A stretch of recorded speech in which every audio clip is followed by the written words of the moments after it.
علاج نبوی سائنسی طریقوں کے عین مطابق۔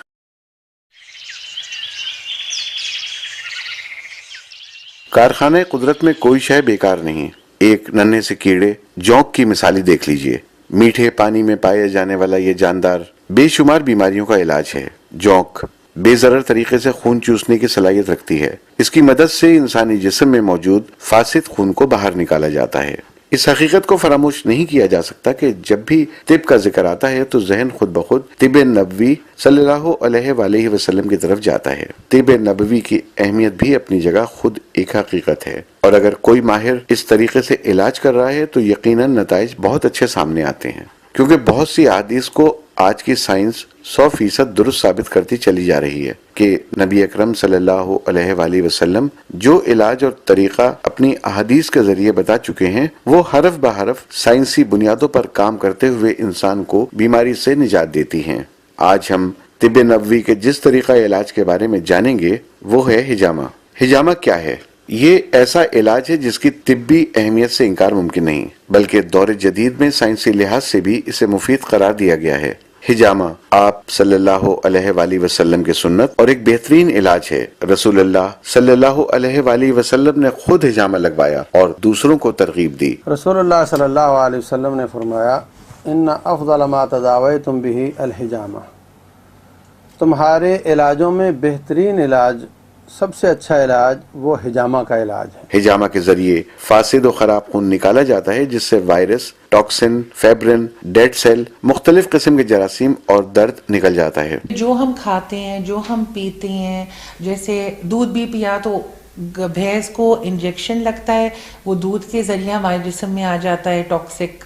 اسٹیرائڈز دیتے ہیں چکن کو کہ وہ کم سے کم ٹائم میں زیادہ زیادہ وزن اٹھا لے۔ سگریٹ اسموک ہے، ڈیزل فیومز ہیں، پیٹرول فیومز ہیں جو ہمارے سانس کے ذریعے اندر چلے جاتے ہیں، جو ہم کھاتے ہیں، جو ہم پیتے ہیں، ہر چیز میں ٹاکسن ہے۔ آپ کی اپنی باڈی ٹاکسن بناتی ہے۔ ہر نیگیٹو ایموشن جیسے کہ غصہ، فرسٹریشن، ٹینشن، پریشر، سٹریس، یہ ساری چیزیں ٹاکسنز بناتی ہیں۔ اور ہر ایلوپیتھک دوائی، آپ نے ڈاکٹر کی دوائی کھائی ہے، اس کے ٹاکسن آپ میں موجود ہیں۔ اب آپ کی باڈی بہت سارے ٹاکسنز واش آؤٹ کر دیتی ہے، لیکن بہت سارے جمع بھی ہو جاتے ہیں، اور جیسے جیسے آپ بڑے ہوتے چلے جاتے ہیں ویسے ویسے وہ جمع ہوتے جاتی ہے۔ اگر یہاں جمع ہو گئے تو آپ کے گھٹنے کام کرنا بند ہو جائیں گے، اگر یہاں جمع ہو جائے تو آپ کو سٹریس ہو جائے گا، یہاں پیچھے یہاں جمع ہو گئے تو گردے فیل ہونے کا اندیشہ ہے، یہاں جمع ہو گئے تو کولیسٹرول ہو جاتا ہے۔ تو ہر جگہ کے کوریلیٹڈ پوائنٹس ہیں، تو جہاں جمع ہو جائیں گے وہ والا آرگن یا وہ والا جسم کا حصہ کمزور ہو اور فیل ہوتا چلا جائے گا۔ تو اللہ پاک کے فضل سے اور کرم سے حجامہ اتنی بہترین اور اتنی خوبصورت علاج ہے کہ یہ آپ کو یہ پرووائڈ کرتی ہے۔ خون کی گردش دوبارہ اپنی قدرتی حالت پر آ جاتی ہے، جبکہ حجامہ لگوانے سے کمزوری بھی نہیں ہوتی۔ طبی طور پر ہمارے خون میں ٹوٹ پھوٹ ہوتی رہتی ہے۔ خون کے خلیات، سیلز چند دنوں میں مردہ ہو جاتے ہیں، جسم میں گردش کرتے رہتے ہیں۔ اگر جگر اور گردے صحیح کام کر رہے ہوں تو وہ اس کو جسم سے باہر نکال دیتے ہیں، اور اگر فاسد خون حجامہ کے ذریعے نکال دیا جائے تو جگر اور گردے پر اضافی بوجھ کم ہو جاتا ہے اور جسم میں نیا اور تازہ خون پیدا ہوتا ہے، جس کے ذریعے انسان بہت سی بیماریوں سے محفوظ رہتا ہے۔ سارے جسم میں خون ایک وہ چیز ہے جو ہر جگہ جاتا ہے اور وہاں سے مردہ سیل اٹھاتا اور وہاں آکسیجن کی زندگی پہنچا کر کے لاتا ہے، گردے میں اس کو صاف کر کے کچرا ڈرین کر دیتا ہے۔ اس طریقے سے یہ گھوم گھوم کر پورے جسم کی صحت اور صفائی کا کام کر رہا ہوتا ہے۔ جس طرح کسی شہر میں وہاں کی بلدیہ والے کچرا اٹھانا بند کر دیں تو تعفن سے جو بیماریاں پیدا ہوں گی وہاں پر، ایسے ہی اگر جسم کے دور دراز کے کسی علاقے میں، اور خاص طور پہ چمڑے کے اندر جو باریک باریک وینز ہوتی ہیں، وہاں پر اگر خون کا دوران ختم ہو جائے یا کم ہو جائے، وہاں سے نہ مردہ سیل اٹھائے جاتے ہیں، نہ وہاں آکسیجن پہنچائی جاتی ہے، جس سے وہاں بیماریاں پیدا ہوتی ہیں، اور وہاں جو چھوٹے چھوٹے مسلز ہیں، پٹھے ہیں، ان کو آکسیجن کی خوراک نہیں ملتی تو مختلف قسم کی دردوں کا سبب بنتے ہیں۔ تو جب ٹریفک جام ہو جاتی ہے تو وہاں پر کپ لگا کر خون کو کھینچ کر کٹ لگا کر، اور وہ خون جو خون کی ٹریفک کو بند کرنے کا سبب بنا ہوا ہے اس کو نکال کر پھینک دیا جاتا ہے اور وہ خون کا دوران چلنا شروع ہو جاتا ہے، آکسیجن فراہم ہونے لگ جاتی ہے، جبکہ اسے لگوانے میں کوئی مضر اثرات یعنی سائیڈ ایفیکٹس بھی نہیں ہیں۔ ہجامہ یا کپ تھراپی کا تاریخی جائزہ۔ ہجامہ کوئی نیا علاج نہیں ہے بلکہ یہ ایک قدیم و مفید علاج ہے۔ آپ صلی اللہ علیہ وآلہ وسلم کی بعثت سے کافی سال قبل تقریباً دنیا کے ہر کونے پر موجود تھا اور عرب میں ہجامہ لگوانے کا بہت رواج تھا۔ یہ طریقہ علاج عہد نبوت سے بھی کئی سو سال پرانا اور اس وقت سے کامیاب طریقے سے چلا آ رہا ہے۔ ہجامہ کی ابتدا طب کی تاریخی کتب میں 5500 سال قبل مصر سے جوڑی جاتی ہے، جس میں مخصوص جانوروں کے سینگوں کو فاسد خون جمع کرنے کے برتن کے طور پر استعمال کیا جاتا تھا، جس کے باعث اسے سینگی لگوانے کا نام دیا گیا ہے، جبکہ اس کا نام علاج بالقرن یعنی ہارن تھراپی رکھا گیا تھا۔ مختلف قوموں میں ہزاروں سال سے لوگ اس کے ذریعے بہت سی بیماریوں کا علاج کرتے تھے۔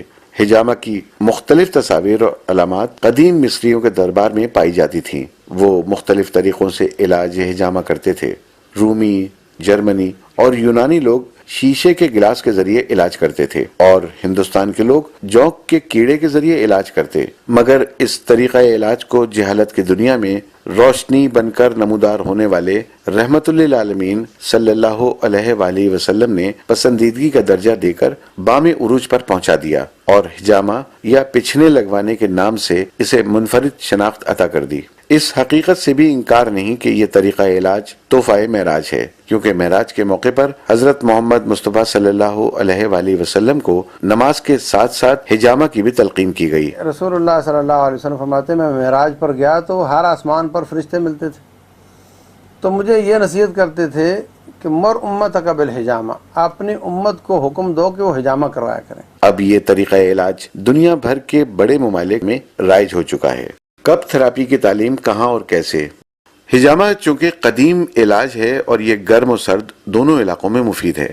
چین کا یہ قومی علاج ہے اور وہاں پورے ملک میں کیا جاتا ہے۔ عرب ممالک کے علاوہ جنوب مشرقی ایشیا کے ملکوں میں بھی عام ہے۔ امریکہ اور یورپ کی یونیورسٹیوں میں ان طلبہ کو جو کہ متبادل طب پڑھ رہے ہیں وہ ہجامہ یا کپ تھراپی پڑھایا اور سکھایا جاتا ہے۔ آکسفورڈ اور کیمبرج یونیورسٹی میں سن 1512 عیسوی سے 1940 تک باقاعدہ اسے پڑھایا جاتا رہا ہے، مگر پھر مخصوص ذہنیت کے لوگوں نے اسے اسلامی وحشیانہ طریقہ علاج قرار دے کر اس کی تعلیم ترک کر دی۔ لیکن پھر چند سال بعد لندن میں میڈیکل پروفیشنلز نے ایک متبادل علاج اور تھراپی کے بڑھتے ہوئے رجحان کو دیکھتے ہوئے سن 2008 میں برٹش کپنگ سوسائٹی کے نام سے ادارہ بنایا، جنہوں نے پہلے 2005 میں ہجامہ پر کامیاب تحقیق کے بعد اس کے علاج سے کافی لوگوں کو فائدہ پہنچایا۔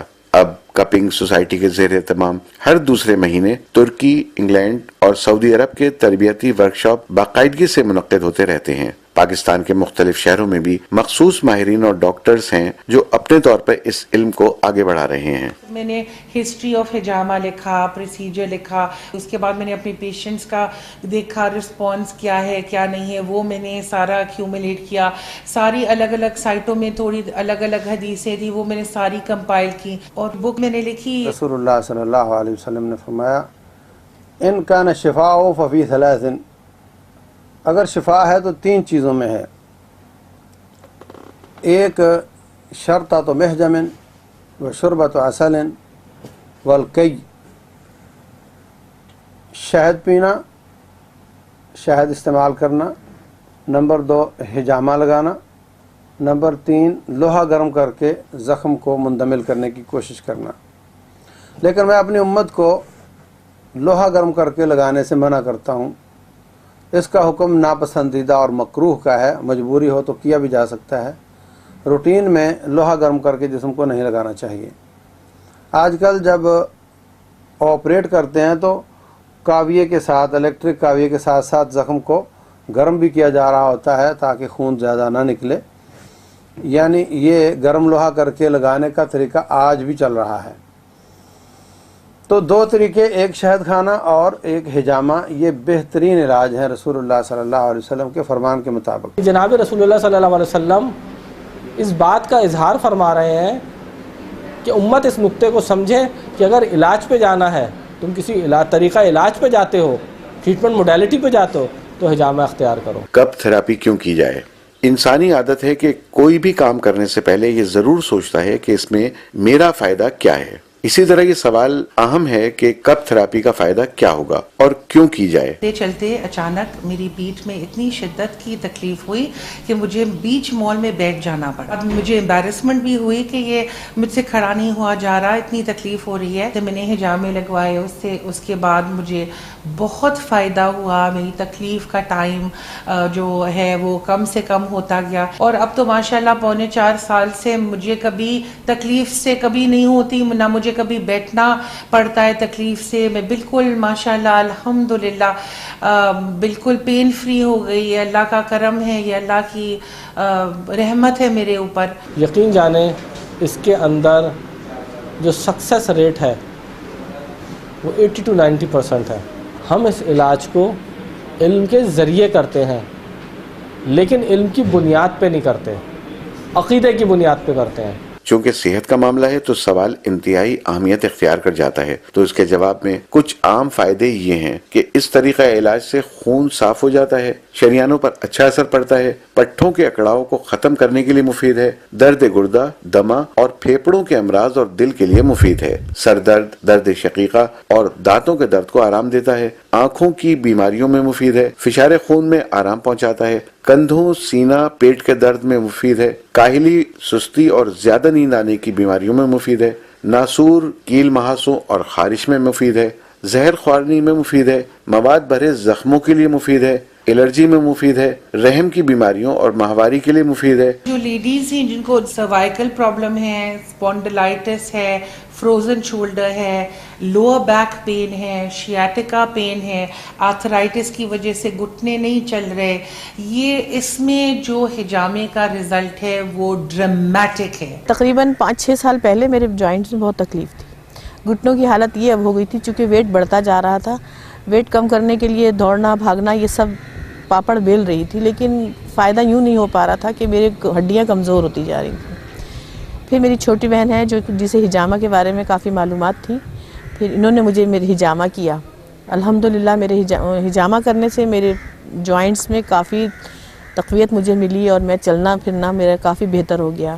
میں زمین پہ بالکل نہیں بیٹھ سکتی تھی, اب الحمدللہ میں کھانا بیٹھ کے زمین پہ کھاتی ہوں. سیڑھیاں میں بالکل نہیں چل سکتی تھی, الحمدللہ اب میں سیڑھیاں بھی چڑھ لیتی ہوں.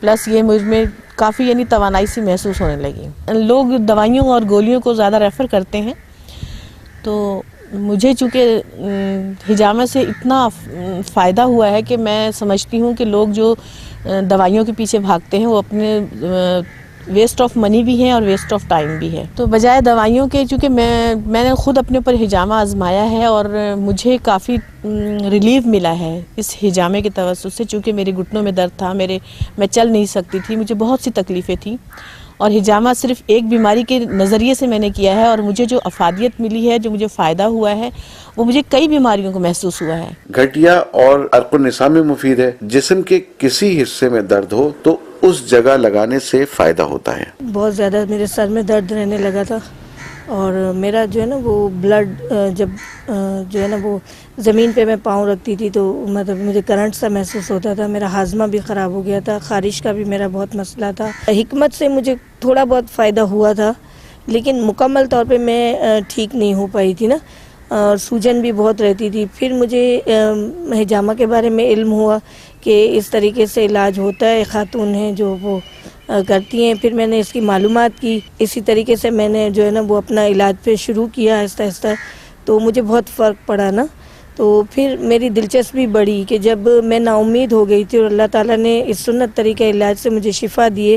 صحت یاب لوگ بھی کرا سکتے ہیں کیونکہ یہ سنت ہے اور اس میں بیماریوں سے بچاؤ ہے. ماہرین کے تجربے کے مطابق جن امراض میں لوگوں کو شفا حاصل ہوئی ان میں قابل ذکر خاص طور پر درد سر, ٹینشن کی وجہ سے درد سر, ڈپریشن, درد شقیقہ, کندھوں کا درد, گردوں کا درد, بلڈ پریشر, سر چکرانا, کان میں آوازیں آنا, کمر کا درد, عرق النساء, ایڑی کا درد, ٹانگوں کا درد, نفسیاتی امراض, جادو, سحر, برس, الرجی وغیرہ جیسے امراض شامل ہیں. 4 پوائنٹ اگر آپ کولیسٹرول کے لگائیں گے 3 مہینے تک 4 مہینے تک پہلے آپ اپنا لپڈ پروفائل کرا کے دیکھ لیں. 3-4 مہینے 3 یا 4 سٹنگ کرانے کے بعد دیکھیں تو وہ ڈراسٹکلی فال ہو جائے گا. کپ تھراپی یا ہجامہ سے متعلق احادیث مبارکہ. ایک روایت میں ہے کہ حضور اقدس صلی اللہ علیہ وسلم نے فرمایا ہجامہ کروانا دواؤں سے بہتر ہے. تمہاری دواؤں میں سب سے بہترین دوا یعنی علاج ہجامہ ہے. البخاری و مسلم. بخاری 5696، مسلم 4122. یہ حدیث مبارکہ ایک بہت اہم نقطہ ثابت کرتی ہے کہ ہجامہ میں ہر اس مرض کا علاج ہے جس مرض کی دوا ابھی تک دریافت نہیں کی جا سکی، جیسا کہ لوگ ایڈز کو لا علاج قرار دیتے ہیں یا پھر ڈینگی فیور کا مستند اور مستقل علاج دریافت نہ ہو سکا. آج ایسی ایسی بیماریاں آ گئی ہیں جو میں سمجھتا ہوں اللہ تعالیٰ کی سزا کے طور پر ہیں، جیسے ایڈز وغیرہ ہے، جو مختلف قسم کی اللہ کی نافرمانیاں کرنے کے نتیجے میں آ رہی ہیں. ان سے توبہ کرنی چاہیے، باز آ جانا چاہیے، اور اس کے بعد اگر یہ طریقے علاج اپنائے جائیں تو قوی امید ہے کہ اللہ تعالیٰ ان کو ضرور شفا دے گا، کیونکہ رسول اللہ صلی اللہ علیہ وسلم نے فرمایا ما انزل اللہ من داء الا انزل له شفاء. اللہ نے کوئی بھی بیماری پیدا نہیں کی جس کی شفا پیدا نہ کی ہو. تو ایک طریقہ علاج میں اگر نا امیدی ہے تو دوسرا طریقہ علاج، تیسرا طریقہ علاج، اور ان میں سب سے بہترین نبی صلی اللہ علیہ وسلم کی زبانی کہ وہ ہجامہ ہے. اسامہ بن شریک رضی اللہ تعالیٰ عنہ روایت کرتے ہیں کہ رسول صلی اللہ علیہ وسلم نے فرمایا اے اللہ کے بندو اپنی بیماریوں کا علاج کراؤ، کیونکہ اللہ تعالیٰ نے کوئی مرض ایسا پیدا نہیں کیا جس کا علاج نہ ہو. صرف ایک مرض ایسا پیدا کیا ہے جس کا علاج نہیں ہے، صرف ایک مرض، یعنی مرض الموت. الترمذی 2038، ابو داؤد 3857. کپ تھراپی کے طریقے و اقسام. ہجامہ عموماً 3 طریقوں سے کیا جاتا ہے. نمبر 1 جونک لگوانا، نمبر 2 بذریعہ آگ یعنی فائر کپنگ، اور نمبر 3 کپ تھراپی. اب کپ تھراپی کی بھی مختلف اقسام ہیں، جس میں خشک ہجامہ یا ڈرائی کپنگ. اس میں جسم کے مختلف جگہوں پر جہاں درد ہو وہاں پر بغیر کسی کٹ کے ہجامہ کیا جاتا ہے.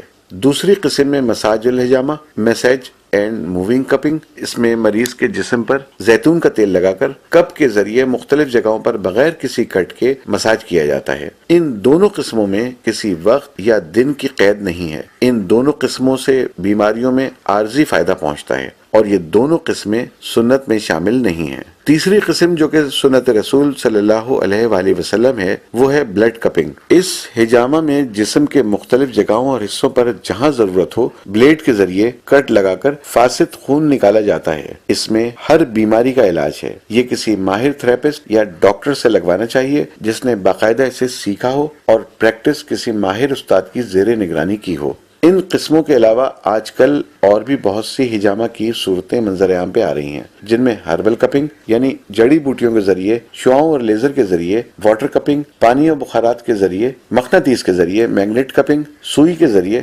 نیڈل کپنگ وغیرہ. اگر کوئی شخص محض اس کے اوپر کٹ نہ لگائے اور باقی سارے مراحل پورے کر دے وہ ہجامہ نہیں کہلائے گا. وہ علاج سنت رسول صلی اللہ علیہ وسلم کے مطابق نہیں ہے. وہ علاج وہ نہیں ہے جو جناب رسول اللہ صلی اللہ علیہ وسلم نے اختیار کیا. سنت ہجامہ کی 2 وجوہات، نمبر 1 علاج کے لیے، نمبر 2 سنت کے لیے. سب سے پہلے ہم بات کریں گے ہجامہ سنت کے لیے. احتیاط کے لیے صحت مند لوگ بھی کرا سکتے ہیں، کیونکہ اسلامی طب و صحت اور طب نبوی صلی اللہ علیہ وآلہ وسلم کا اگر بغور مطالعہ کیا جائے تو معلوم ہوتا ہے کہ ہر قدم پر انسان کو بیماری سے روکنے کی تدبیر کرنی چاہیے، نہ کہ انتظار میں رہا جائے کہ جب انسان بیمار ہوگا تو پھر علاج کرائیں گے، کیونکہ احادیث میں آتا ہے کہ پرہیز علاج سے بہتر ہے. اب ہجامہ کروانے کی دوسری وجہ پر نظر ڈالتے ہیں جو کہ علاج کے لیے ہے. اس کو بھی ہجامہ سنت کہتے ہیں. کہ آپ ایلوپیتھک دوائی کے پاس جائیں اور 3-4-6 مہینے بعد وہ دوائی بند کر دیں، نہیں. وہ کہیں گے جب تک آپ زندہ ہیں آپ نے ہماری دوائی کھانی ہے، چاہے آپ کو ڈائبٹیز ہے یا کولیسٹرول کی دوائی آپ کو عمر بھر کھانی پڑتی ہے، بلڈ پریشر کی عمر بھر کھانی پڑتی ہے، ڈائبٹیز کی عمر بھر کھانی پڑتی ہے. تو یہ اتنا بہترین علاج ہے کہ آپ علاج کرائیں اور آپ کو نجات ہو جاتی ہے، اور پھر 3-4 دفعہ ہجامے لگانے کے بعد وہ تکلیف چلی جاتی ہے. مطلب ایلوپیتھک میں تکلیف از دیر، وہ صرف آپ کا پین کٹ کرتے رہتے ہیں، چاہے وہ لیور پہ یا گردوں کو نیگیٹو افیکٹ کرے، ان کو پرواہ نہیں ہے، بس وہ پین، لیکن پین وہیں کا وہیں ہے. جس وقت مریض کو اس کی ضرورت ہو اس کو لگایا جا سکتا ہے. اس سے نفع و فائدہ ہوگا، نقصان کا سوال ہی پیدا نہیں ہوتا۔ میں گھر کے اندر گر گئی تھی اور میرے ہاتھ کی کلائی ٹوٹ گئی تھی، پھر میرا ہاتھ ایسا ٹیڑھا ہو گیا تھا۔ میں نے ڈاکٹر کو دکھایا، اس نے پلاسٹر لگایا 15 دن کا، اس کے بعد اور پھر 15 دن کے بعد 1.5 مہینے کا لگایا، اس کے بعد کھلا جب پلاسٹر تو میرا ہاتھ ایسا ہی تھا، صحیح نہیں ہوا تھا۔ تو پھر میں نے ڈاکٹر کو دکھاتی رہی 3-4 مہینے۔ اس نے کہا کہ آپ کا عمر کا تقاضا ہے تو ایسا ہی ہاتھ رہے گا۔ میں کہا اللہ یہ کیسے ہو سکتا ہے کہ میرا ہاتھ اس طرح ہی رہے۔ پھر میں اس کے جڑے کے پاس گئی، اس سے کرایا، ہومیوپیتھک کا علاج کرایا، کسی سے مجھے صحیح نہیں ہوا۔ پھر مجھے یہ ہوا کہ کسی نے کہا کہ آپ یہ حجامہ کے ذریعے کرائیں نا، تو میں اللہ کے حکم سے سنت طریقہ علاج کرائی، تو میرے ہاتھ 1 مہینے میں تھوڑا سا اس طرح ہوا، پھر دوسرے مہینے میں صحیح ہوا، تیسرے مہینے میں اللہ کے کرم سے میں نے اس ہاتھ سے آٹا بھی گوندا، سب کام اسی ہاتھ سے میں نے کیا، اور اللہ کا کرم ہے کہ ابھی تک میرے ہاتھ میں کوئی درد نہیں ہے اور میرا ہاتھ سیدھا ہو گیا ہے۔ اس میں ہم لوگوں کو عام طور پہ یہ کہتے ہیں کہ آپ دیکھیں اپنا جو آپ کے پاس ٹیسٹ رپورٹس ہیں ان کو آپ محفوظ رکھیں، 1 مہینے 2 مہینے اپنے آپ حجامہ کروائیں، جب اس کے بعد آپ سمجھتے ہیں کہ ہاں اب آپ کی طبیعت میں کچھ بہتری آ رہی ہے، پھر آپ اپنی دوبارہ رپورٹس کروا کے اور اس کو ڈاکومنٹ کے طور پر آپ محفوظ رکھ سکتے ہیں کہ حجامہ سے پہلے میرے کیا مسئلے مسائل تھے یا میری رپورٹس کس طرح کی تھیں، اور اب حجامہ کے بعد میری رپورٹس کیا آئی ہیں۔ احرام کی حالت میں نبی نے حجامہ کروایا۔ علاج کے موقع پر اگر ضرورت ہو تو اس وقت ایمرجنسی کے طریقے اختیار کیے جائیں، یعنی فوراً حجامہ لگوائیں۔ 1976 میں میرا ایکسیڈنٹ ہو گیا تھا، اس کے نتیجے میں میرے دونوں ہاتھ ٹوٹ گئے تھے۔ لیٹ 80s میں پھر میرا کار ایکسیڈنٹ ہوا جس میں میرے نیک اینڈ بیک ہرنیٹڈ ڈسک ہو گئی، اور اس کے نتیجے میں میرے ہاتھ میں نمنس ہونے شروع ہو گئی اور کمزور ہونے شروع ہو گئے۔ یہ آپ دونوں ہاتھوں میں دیکھ سکتے ہیں کہ یہاں پر گیپ نہیں ہے، یہ دبتا گیا اور اتنا کمزور ہوتا گیا کہ میری انگلی اور یہ میرا انگوٹھا بالکل کام کرنا تقریباً چھوڑ چکے تھے، جس کی وجہ سے میں اپنے ناخن بھی نہیں کاٹ سکتا تھا۔ سرجری کے لیے ڈاکٹر نے کہا، لیکن انہوں نے کہا کہ اس میں کوئی گارنٹی آپ کو نہیں دیتا کہ آپ کا ہاتھ سرجری سے بھی ٹھیک ہو جائے گا۔ اس کے لیے میں نے حجامہ کرانا شروع کیا۔ انہوں نے مجھے 4 ڈیفرنٹ پوائنٹس پہ کپس لگائے، اور اس سے الحمدللہ مجھے اتنا افاقہ ہوا کہ میری انگلیوں میں موومنٹ آ گئی۔ الحمدللہ میرے ہاتھوں میں آج گرپ ہے، آج میں ناخن کاٹ سکتا ہوں، اور میں اپنے ہاتھوں سے وہ کام کر سکتا ہوں جیسے بٹن لگانا، اور کوئی کام نہیں کر سکتا تھا۔ میں دن بدن کمزور ہو رہے تھے، تو الحمدللہ رب العالمین مجھے اللہ سبحانہ و تعالیٰ نے حجامہ کی وجہ سے شفا دی ہے۔ حجامہ کے خاص دن۔ کپنگ تھراپی کا طریقہ کار اپنی جگہ، مگر اسے 3 دن چاند کے حساب سے 17، 19 اور 21 کی تاریخیں حجامہ کے خاص دن ہیں جس میں شفا یقینی ہوتی ہے، جو کہ حدیث شریف سے بھی ثابت ہے کہ حضرت ابو ہریرہ رضی اللہ تعالیٰ عنہ حضور صلی اللہ علیہ وسلم کا ارشاد نقل کرتے ہیں کہ چاند کی 17 تاریخ کو حجامہ لگوائیں تو ان میں ہر بیماری کے لیے شفا ہے۔ ابو داؤد، ابن ماجہ 3486، الحاکم 7476۔ حضرت انس بن مالک رضی اللہ تعالیٰ عنہ فرماتے ہیں کہ اگر کسی نے حجامہ کروانا ہو تو وہ اسلامی عربی حساب سے 17، 19 اور 21 تاریخ کو حجامہ کروائے، اس میں شفا کے زیادہ چانس ہوتے ہیں۔ تاریخ عربی کی مغرب سے شروع ہوتی ہے، تو 16 اور 17 کے بیچ کی رات کی جو مغرب ہے اس کے بعد 17 شروع ہو جاتی ہے، تو 16 کے بعد جو مغرب آئے گی وہاں سے جو 17 کے بعد مغرب آئے گی وہاں تک یہ 17 تاریخ ہے۔ اسی طرح 19 تاریخ اور 21 تاریخ، تو ان دنوں میں کوشش کرنی چاہیے کہ حجامہ کروایا جائے۔ اگر کوئی مجبوری ہو تو کسی تاریخ میں بھی کروا لے، اکثر اوقات اللہ تعالیٰ عافیت دے دیتا ہے، لیکن جو زیادہ بہتر دن ہیں رسول اللہ صلی اللہ علیہ وسلم کے فرمان کے مطابق وہ 17، 19 اور 21 عربی اسلامی حساب سے۔ کپنگ تھراپی کتنی عمر میں اور کتنی بار؟ حجامہ ہر عمر میں لگوایا جا سکتا ہے، مگر معمر اور زیادہ کمزور بوڑھے حضرات کو حجامہ لگاتے وقت احتیاط کرنی چاہیے۔ میرے دانتوں میں مسئلہ ہوا اور میرے مسوڑوں میں سوجن اور خون آنا، اور اس طرح میرے دانتوں میں بہت تکلیف رہی، اور آہستہ آہستہ کر کے میری داڑیں خراب ہونی شروع ہوئیں، اور پھر ایک کے بعد ایک اس طرح تقریباً میرے کافی عرصے میں جیسے بہت سال لگے اس میں کہ ایک ایک کر کے میرے دانت نکلتے گئے نا.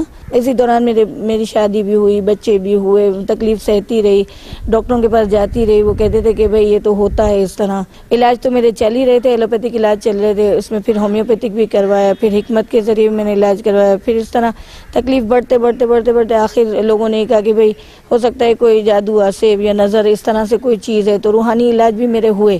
پھر اس کے بعد جو ہے نا وہ مجھے حجامہ کے ذریعے علاج کے بارے میں پتہ چلا, اور پھر مجھے اطمینان یہ ہوا کہ یہ سنت طریقہ علاج ہے. تو اطمینان تو ہوا, لیکن پھر بھی مجھے اس پروسیس سے ذرا ڈر لگ رہا تھا کہ میں اس کو کیسے کرواؤں گی. لیکن میں نے میرے دل میں ایک ایمان کی کیفیت جاگی, اور میں نے کہا کہ نہیں, مجھے سنت رسول ہے تو میں کر لوں. اتنا کچھ کیا ہے تو کچھ فرق نہیں پڑا ہے, تو میں انشاءاللہ کوشش کروں گی اور برداشت کروں گی اگر تکلیف ہوگی تو. اور میں نے اس چیز کو کیا. مجھے بخار چڑھا, 3 دن میری بہت طبیعت خراب رہی, لیکن یہ کہ میں نے اس علاج سے پھر مطلب اس کو چھوڑا نہیں. اور 3 دن بعد مجھے اتنا سکون ملا کہ جیسے کوئی بھاری بوجھ میرے سر سے ہٹ گیا ہو. صحت مند جسم والے حضرات کو حجامہ لگوانا چاہیے, کیونکہ خون نکلوانے والا انسان ہمیشہ تندرست رہتا ہے اور ہر بیماری سے محفوظ رہتا ہے. میں نے 94 ایئر اولڈ ایک آدمی کا کیا, 94 سال, اور وہ ابھی بھی حیات ہیں الحمدللہ, اینڈ از فائن. 5 سال کے بچے کا بھی ہم نے کیا, لیکن عموماً ہم 10 سال کے بچے سے, کیونکہ بچہ اتنا کمپوز ہو کہ وہ اس علاج کے طریقے کو صحیح طرح سمجھ کے ہمارے ساتھ کوآپریٹ کرے. اگر مریض ایک بار حجامہ سے ٹھیک نہ ہو تو 3 سے 7 دفعہ حجامہ کرانا چاہیے. 3-4 سال پہلے میرے گردے میں درد اٹھا, تو ڈاکٹروں کے پاس گئے, میرے پیروں میں سوجن تھی. انہوں نے کہا آپ پورا ارینج کر لیں, خون کا بھی کر لیں, گردے کا بھی کر لیں, آپ کی بائپسی ہوگی اور آپ کو اسی حالت میں آپ کا گردہ دوسرا بدلی ہوگا. تو پھر ہے نا بہن کے ساتھ لے گئی, اس نے کہا مجھے کچھ نہیں کرانا, آپریشن یا نہ بائپسی کرانی ہے, نہ مجھے ہاسپٹل سے اسی طرح ڈاکٹر کو ایک کو دکھایا, چھوٹی ڈاکٹر, بڑے ڈاکٹر کے پاس جانے ہی نہیں دیا. اس نے مجھے لے کے گھر آ گئے. اسی دن انہوں نے میرا حجامہ کیا. 21 پوائنٹ مجھے لگائے انہوں نے دن میں, وقفے سے کھلاتی تھی, پھر سلا دیں, پھر حجامہ کریں, 8-10 پوائنٹ لگائے, پھر 8-10 پوائنٹ لگائے. اس طرح میں پورا دن ان کے پاس رہی, دن اور رات دونوں. اس کے بعد 3 مہینے مسلسل میں نے اسی طرح کرایا. اس کے بعد میں نے ٹیسٹ سارے دوبارہ کروائے, تو میری رپورٹیں صاف آئیں سب 3 مہینے میں. اب میری طبیعت بھی صحیح ہے, میرا بی پی بھی ہائی رہتا تھا وہ بھی کم ہو گیا ہے, صحیح ہو گیا ہے. 2009 کے اندر اتفاق سے مجھے کینسر ڈائگنوز کیا ڈاکٹرز نے. جب میرا سی ٹی اسکین ہوا تو پتہ چلا کہ کینسر ہے, اس کا آپریشن کرنا پڑے گا. پھر آپریشن کیا گیا تو تقریباً کوئی 16 کے قریب میرے جو ہیں وہ اسٹمک سے ٹیومرز نکلے, اور اس کی وجہ سے میرا پورا جو اسٹمک تھا وہ بھی تقریباً جو ہے وہ خراب ہو چکا تھا. تو اس کی وجہ سے تقریباً 75% میرا میدا جو ہے وہ ڈاکٹرز کو نکالنا پڑ گیا. تو اس کے بعد جو ہے ظاہر بات ہے پرابلمس مسائل کافی شروع ہو گئے تھے, طبیعت ظاہر بات ہے اسٹمک نکلنے کی وجہ سے. پھر اسی دوران تقریباً جو ہے وہ ہمارے ایک جاننے والے صاحب نے جو ہے مجھے بتایا کہ بھائی بیماری کے ساتھ ساتھ آپ بے شک آپ دوائیں لیتے رہیں جو بھی آپ کے ڈاکٹرز دے رہے ہیں, لیکن اگر ساتھ میں آپ حجامہ کروا کے دیکھ لیں, کیونکہ سنت کا ایک طریقہ علاج ہے. اور کینسر کے کافی سارے جو پیشنٹس ہیں وہ اس سے مطلب ریکور بھی ہوئے ہیں اور بہت بہتری بھی ان کو ہے. بلکہ جن صاحب نے مجھے اتفاق سے مشورہ دیا تھا ان کو گردن کا ہی کچھ پرابلم تھا, کینسر ہوا تھا, اور الحمدللہ وہ بھی پھر بالکل ٹھیک تھے جس ٹائم پہ وہ مجھے لے کے گئے ہیں حجامہ کروانے کے لیے. تو آپریشن کے فوراً بعد تقریباً 1.5 مہینے بعد ہی میں نے جو ہے وہ حجامہ کروانا شروع کر دیا تھا. اور پھر اللہ کا شکر ہے کہ اس کی وجہ سے نہ تو مجھے فوری طور پہ کسی قسم کی کوئی پریشانی کا سامنا ہوا, یعنی کہ ایک چیز ہوتی ہے کہ حجامے کی وجہ سے کوئی تکلیف ہوتی یا پریشانی ہوتی مجھے, یا کمزوری کی وجہ سے کہ میرا میدا نہیں تھا. شاید ڈاکٹرز بھی پریشان تھے کہ کر سکیں گے نہیں کر سکیں گے جو کر رہے تھے, لیکن یہ کہ اللہ کا شکر ہے اس تمام تر کنڈیشن کے باوجود بھی حجامہ کرایا تو کسی بھی قسم کی کوئی پریشانی کا سامنا نہیں ہوا. بلکہ اللہ کا شکر یہ ہے کہ اس کے بعد جو ہے ایک مستقل جو ہے وہ میری طبیعت میں کسی نہ کسی سینس میں بہتری رہی ہے. نہیں کہ ٹیومرز آج بھی میرے جسم کے اندر ایک آدھ موجود ہے, اور دوا بھی میں اس کے لیے لیتا بھی ہوں, اور کبھی نہیں بھی لیتا لیکن اس سے اتنا زیادہ کوئی پرابلم نہیں پڑتا. لیکن یہ ہے کہ اس کے بعد مسلسل میں نے ہر مہینے کا جو ہے وہ اپنا حجامہ وہ میں نے جاری رکھا, اور جس کا نتیجہ یہ ہے کہ اللہ کا شکر ہے میں آج مطلب بالکل ٹھیک نہیں لیکن تقریباً اللہ کا شکر ہے کہ اپنی تمام تر ایکٹیویٹیز کو جاری رکھ سکتا ہوں اور کرتا بھی رہتا ہوں, اور اس میں مجھے کسی قسم کی پریشانی کا سامنا نہیں ہوتا. تو یعنی کہ حجامے کا ایک طریقہ تو یہ بھی تھا کہ سنت کا ایک علاج ہے, مطلب بہت سارے لوگ صرف سنت کے حوالے سے بھی اس کو قبول کرتے ہیں کہ سنت ہے اور ہم ایک سنت کو پوری کر لیتے ہیں. اور دوسرا یہ کہ وہ علاج کے سینس میں بھی اللہ تعالیٰ کے نبی کی حدیث بھی ہے اللہ کے رسول صلی اللہ علیہ وسلم کی, تو اس سینس کے اندر بھی بہت سارے لوگ اس چیز کو قبول کرتے ہیں. شفا اللہ کی طرف سے ہے, کس وقت ملنی ہے, ہو سکتا ہے آج ہی ابھی مل جائے, ہو سکتا ہے کل آپ کو فائدے ہوں اور ہو سکتا ہے کہ دوسری دفعہ میں آپ جب حجامہ کروائیں اس وقت میں آپ کو فائدے ہوں. 15 دن یا مہینے کے وقفے سے ڈاکٹر کے تجربے کے مطابق حجامہ کروایا جائے. کپنگ تھراپی کے لیے ضروری اشیاء. ہر طریقہ علاج کے لیے حجامہ یا کپنگ تھراپی کے بھی کچھ مخصوص لوازمات ہوتے ہیں، جن میں دستانے جو صرف ایک مرتبہ استعمال کیے جاتے ہیں، ویکیوم پمپ، ٹشو پیپر، نیا ریزر بلیڈ، گلاس یا کپ جو کہ حجامہ کی جگہ پر فاسد خون جمع کرنے کے لیے لگایا جاتا ہے. احتیاطی تدابیر. حجامہ سے پہلے جن چیزوں کا خیال رکھیں. حجامہ کروانے سے پہلے اپنی تمام بیماریوں کے بارے میں تھراپسٹ کو آگاہ کریں تاکہ وہ ان چیزوں کو مد نظر رکھتے ہوئے آپ کا علاج کرے. خاص طور پر شوگر، کینسر، ہیموفیلیا، دل و جگر کے امراض والے مریض اور گردوں کی مختلف تکالیف کے لیے مفید ہے. خون کا عطیہ دینے والے 3 یا 4 ماہ بعد حجامہ کروائیں. خون پتلا کرنے والی ادویات استعمال کرنے والے ان ادویات کو روک لیں پھر حجامہ کروائیں، اور نشہ اور ادویات استعمال کرنے والے حضرات جب تک ان کو چھوڑ نہ دیں حجامہ نہ کروائیں. حجامہ لگاتے وقت ضروری ہے کہ مریض خالی پیٹ ہو یا کھانے پینے کے کم سے کم 2 گھنٹے بعد حجامہ لگوایا جائے. حجامہ کا طریقہ. اگرچہ حجامہ کسی ماہر طبیب یا ڈاکٹر سے ہی کرانا چاہیے، مگر معلومات کے لیے ہم طریقہ بھی بتاتے چلیں کہ حجامہ کرنے والا ہاتھوں پر دستانے چڑھا لے اور مریض کے درد کے مقام کے جلد کو اچھی طرح صاف کر لے. بال ہوں تو انہیں سیفٹی ریزر سے صاف کر دیں، ورنہ کپ بالوں کی وجہ سے جلد پر نہیں چپکے گا. کپ لگا کر پمپ کے ذریعے ہوا کھینچ لی جاتی ہے، جس کی وجہ سے اندرونی دباؤ کے باعث مریض کی جلد ابھر کر سامنے آ جاتی ہے اور جسم کا گندا خون جلد کی سطح پر آ کر جمع ہو جاتا ہے. کپ کو ایسے ہی 3 سے 5 منٹ تک رہنے دیا جاتا ہے، پھر یہ جگہ نرم ہو جاتی ہے. اس نرم جلد کے حصے پر تھوڑے تھوڑے فاصلے پر بلیڈ سے ہلکے ہلکے کٹ لگا دیے جاتے ہیں. اب ایک مرتبہ پھر کپ کو اسی جگہ پر دوبارہ لگا دیا جاتا ہے.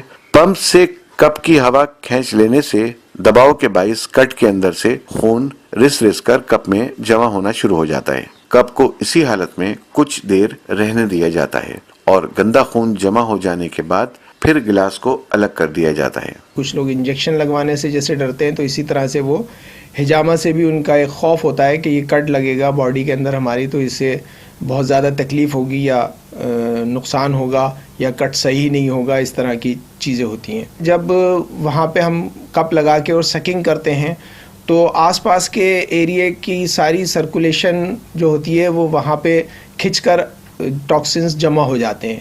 اور ایک عام مثال ہے اس کی کہ آپ اگر کسی بھی اپنی انگلی کو بھی دبا کے تھوڑی سی دیر رکھیں گے تو جب وہاں کی سرکولیشن رکتی ہے تو وہاں پہ وہ ایک ایسی کیفیت ہو جاتی ہے کہ وہ جیسے سن ہو گیا ہے. تو یہی کیفیت اس میں بھی ہوتی ہے کہ وہ وہاں پہ سرکولیشن رکنے کی وجہ سے اور وہ کھچاؤ آنے کی وجہ سے وہاں پہ تھوڑی سی دیر کے لیے ایسی کیفیت ہو جاتی ہے کہ وہ حصہ تھوڑا سا ایسا ہو جاتا ہے کہ وہاں پہ جب کٹ لگائے جاتے ہیں تو وہ محسوس نہیں ہوتا کہ اس سے کوئی تکلیف ہوئی ہو یا کوئی چیز ایسی ہوئی ہو. اور حقیقت میں بھی اس سے تکلیف نہیں ہوتی، صرف چند سیکنڈ کی ایسی چبھن ہوتی ہے یا ایسا لگتا ہے کہ جیسے کسی نے کسی تیز چیز سے خارش کی ہے یا چیونٹی نے جیسے کاٹا ہے. اس طرح کی معمولی سی تکلیف ہوتی ہے. حجامہ یا کپنگ تھراپی کراتے وقت کی دعا.